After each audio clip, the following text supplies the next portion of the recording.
Sir Gerald Kaufman. Madam Deputy Speaker, I was brought up as an Orthodox Jew and a Zionist. On a shelf in our kitchen was a tin box of the Jewish National Fund, into which we put coins to help the pioneers building a Jewish presence in Palestine. I first went to Israel in 1961, and I've been there since more times than I can count. I had family in Israel, and I have friends in Israel. One of them fought in the wars of 1956, 1967 and 1973, and was wounded in two of them. The tie clip which I'm wearing is made from a campaign decoration awarded to him, which he presented to me. I've known most of the Prime Ministers of Israel, starting with the founding Prime Minister, David Ben-Gurion. Golda Meir was my friend. So was Yigal Allon, the Deputy Prime Minister, who as a general won the Negev for Israel in the 1948 War of Independence. My parents came to Britain as refugees from Poland. Most of their families were subsequently murdered by the Nazis in the Holocaust. My grandmother was ill in bed when the Nazis came to her hometown of Stachov. A German soldier shot her dead in her bed. Madam Deputy Speaker, my grandmother did not die to provide cover for Israeli soldiers murdering Palestinian grandmothers in Gaza. The present Israeli government ruthlessly and cynically exploit the continuing guilt among Gentiles over the slaughter of Jews in the Holocaust as justification for their murder of Palestinians. The implication is that Jewish lives are precious, but the lives of Palestinians do not count. On Sky News a few days ago, the spokeswoman for the Israeli army, Major Leibovich, was asked about the Israeli killing of, at that time, 800 Palestinians.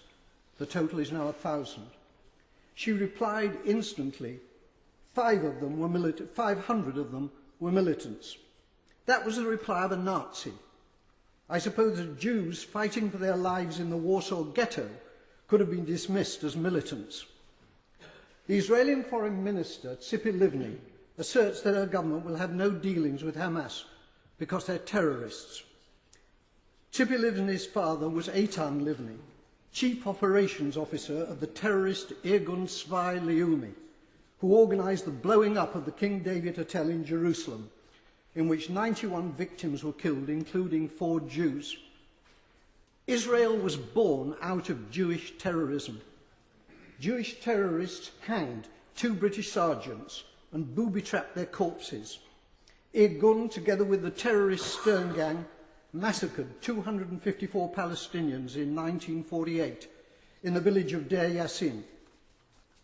Today, the present Israeli government indicate that they will be willing, in circumstances acceptable to them, to negotiate with the Palestinian President Abbas of Fatah. It's too late for that, Madam Deputy Speaker. They could have negotiated with Fatah's previous leader, Yasser Arafat, who was a friend of mine. Instead, they besieged him in a bunker in Ramallah, where I visited him. It's because of the failings of Fatah since Arafat's death that Hamas won the election, the Palestinian election in 2006. Hamas is a deeply nasty organisation, but it was democratically elected, and it is the only game in town. The boycotting of Hamas, including by our own government, has been a culpable error from which dreadful consequences have followed. The great Israeli Foreign Minister Abba Eban, with whom I campaigned for peace on many platforms, said, "You make peace by talking to your enemies." However many Palestinians the Israelis murder in Gaza, they cannot solve this existential problem by military means. Whenever and however the fighting ends, there will still be 1.5 million Palestinians in Gaza and 2.5 million more Palestinians in the West Bank, who are treated like dirt by the Israelis, with hundreds of roadblocks and with the ghastly denizens of the illegal Jewish settlements harassing them as well. The time will come, not so long from now, when they will outnumber the Jewish population in Israel. It's time for our government to make clear to the Israeli government that its conduct and policies are unacceptable and to impose a total arms ban on Israel. It is time for peace, but real peace, not the solution by conquest, which is the Israelis' real goal, but which is impossible for them to achieve. They're not simply war criminals, they're fools.